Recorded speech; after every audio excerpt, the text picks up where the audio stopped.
What up YouTube, it's Misery Hates Company. In this video, this is a message to NetMarble.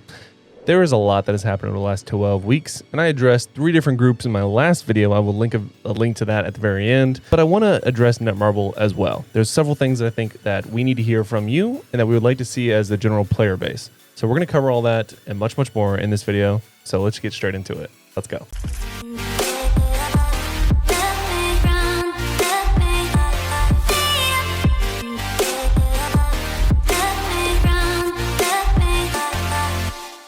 All right, so first things first. At its core, this game is beautiful. It does not compare to any other game going on right now. I'm actually going to be farming in the background of some B-roll, but I'm actually going to be looking over here at the Alliance to see when we're going to be... Actually, let's go ahead and just use that setting that notifies us, that NetMarble added for us that I never have on. Where is it at? Alliance raid standby notice. Yes, perfect. I'm in the corner already. But again, okay, so what I want to address with NetMarble is a few different things. We identify, we understand, we don't, but we get it. We've heard now that there is now a significantly smaller team working on this game than there was originally. We can understand where it's coming from, considering the fact that, you know, this game is not performing as well as you probably would have imagined. But there is still a very passionate group of players here that want to see it be successful. And I want to talk about what some of those things are that we want to see in order for it to be successful. It doesn't have to be a new companion every 3 months. We want to see the core values addressed. So the first thing I want to talk about, number 1, is the core values. And what does that mean? The core system in general, not necessarily the core system in the game, but the core system itself. This game is an RPG, a role-playing game, which means you should be able to invest in one person and be able to feel very rewarded when you play that hero. What's happening now is that we have a lot of different things like Alliance Raid and Squad Battle that is encouraging us to build more people, more heroes all at one time. And we don't have the fodder that's necessary to do that. There have been a lot of content creators, myself included, that have talked about this. This is a big issue for the game. It's why a lot of the new people that when they do find the game and they're like, wow, this is a beautiful game and just incredible storyline. The cutscenes are phenomenal. They're professionally done, very obviously so. A lot of good, but they're forced to then level up different heroes just to get to max level on the main hero they want. That has always been an issue for a lot of people. The squad rank sort of like block that you hit throughout the campaign that makes you level up other heroes so you get a high enough squad rank. I get it. It's good. It's a good idea, right? It teaches people about the different heroes in the game, which is phenomenal. I get it. They want them to play different heroes. I get it. But it shouldn't be forced. There has to be a better way or a middle ground. That doesn't make a new player have to play that new thing. You know, they're excited they get to play Wolverine, and they're like, oh my gosh, Wolverine is in the game. I want to play Wolverine. But now I have to play 3 other heroes just to play Wolverine. That doesn't feel great. And at the end game, when you finally do get to level 120 with your main hero, you're like, wow, let me jump into some PvP. Ooh, that's going to be number 2. So PvP. Now we understand that the the community that we have for this game is much smaller than it needs to be for PvP to be successful. However, I'm going to offer you a counter argument to that. I understand that the number of people queuing in is quite small, and that's the problem. But there's a fix. It requires development, but there is a fix. I give you Call of Duty Mobile. I played this game for several years, and it is a highly successful game. In fact, it makes millions. It's arguably one of the one of the all-time best mobile games of all time. And it just continues to do well year after year. In fact, other mobile games are doing the same thing. Apex Legends, Free Fire, PUBG. There's one thing that they all have in common, which is a very, very competitive PvP side of things. And you know what's interesting about that PvP? For Battle Royale games, they have bots. That's right, bots and ranked. So in the multiplayer, there's not bots unless you play unless not in ranked. And usually when you play multiplayer, you're low level, a new player to the game, you're going to play against some bots. You're going to feel good about yourself, which is what I would recommend for this game as well.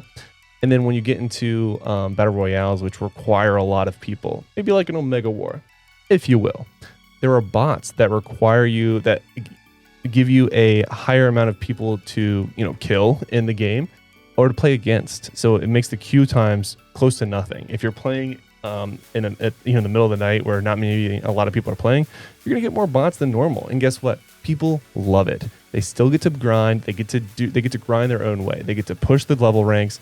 Just make the bots more difficult based off the number of power. Then you can have power be what you use as a resource to measure against on what your matchmaking looks like. And that way you don't have little Johnny who just dinged 120 getting absolutely obliterated by a huge whale. The whales need to feel good. Don't get me wrong. The whales need to make sure they are flexing on people, but not the new one. They're not the new people. We have to protect the new people that come to this game and show them that there is a chance to do well and there is a path to success. Bots is the way to do that for a game that is smaller, or like I said, for a game that is massive, like Call of Duty Mobile or Apex Legends Mobile. All these games have bots in them, and it's okay if done correctly. Now, obviously, I wouldn't necessarily recommend bots for Dimension Duel. That's a different story. But a Mega War, absolutely. Home run even. Let me just make it. All right. What really? We need 2. Whatever. Moving on. But what else? So that's number 1 and number 2. The third thing I want to talk about, again, is kind of the fodder issue. So I want to go back to that a little bit. So you've addressed the fodder issues in some ways. In fact, you've given us the core booster system, which I have very openly said that I strongly dislike, because it gives you a very slight increase in probability to an already bad system at max level.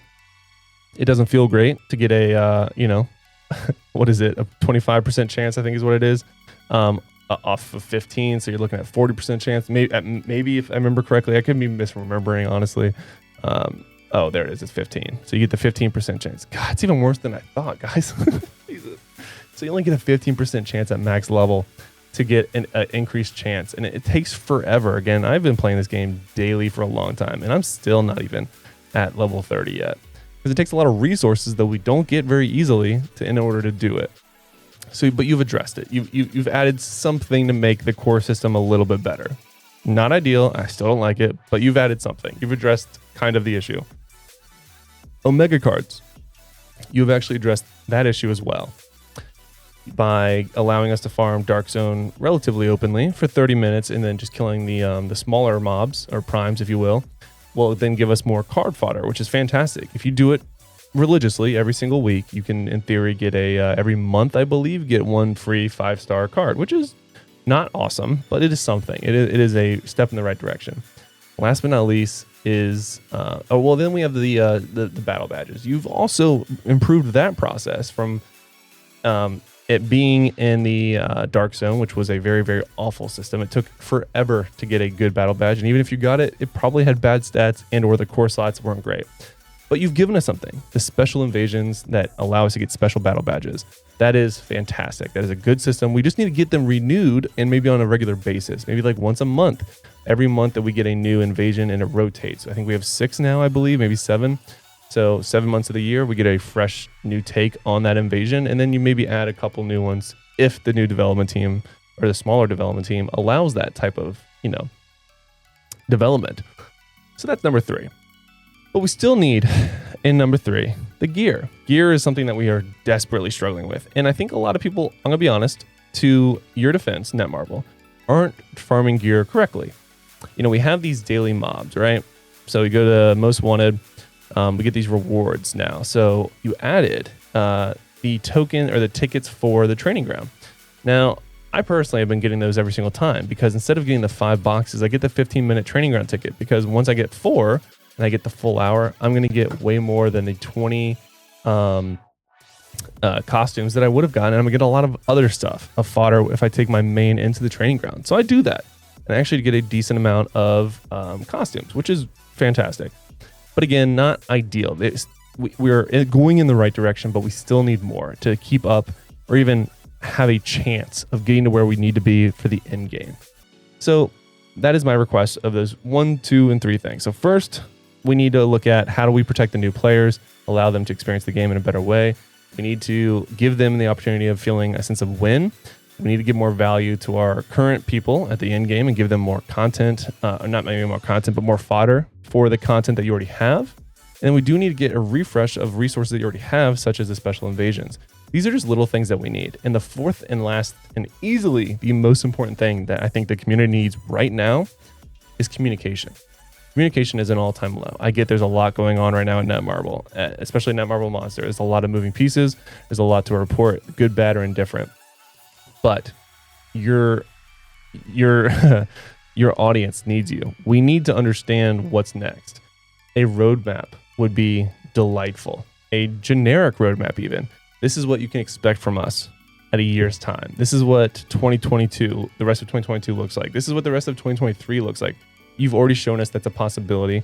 You hit most of the targets for the last roadmap you gave us, and it's understandable that you didn't hit all of them. That you were going through a lot of different adjustments. But we do need a roadmap. We need to understand what to expect so that we can, especially as content creators, we can share the content in a positive light on what to expect and build hype for the game. That's what we want to do. I get the CCC program's probably never coming back, but just communicate enough that we can build something off of it, because right now the silence is making people's ears just bleed. There has to be a better way.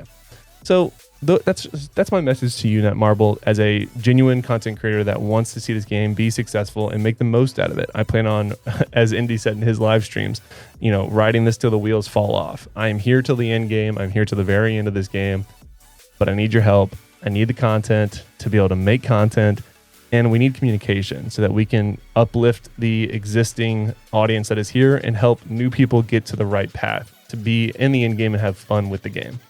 Let me know what everyone else thinks in the comments below. NetMarble, if you see this, I'm very much open to talking about anything and everything. I think that any content creator you see would be more than willing to communicate on your behalf for little to nothing. And that's how desperate we are for communication in this game. But everyone else, let me know what you think in the comments below. Is there anything else that NetMarble should know? Put in the comments below, like the ones that are similar to your thoughts. I'll pin the one that if I feel like one is very much I missed it. But generally speaking, this is what your people want, NetMarble. So until next time, guys, lock it in.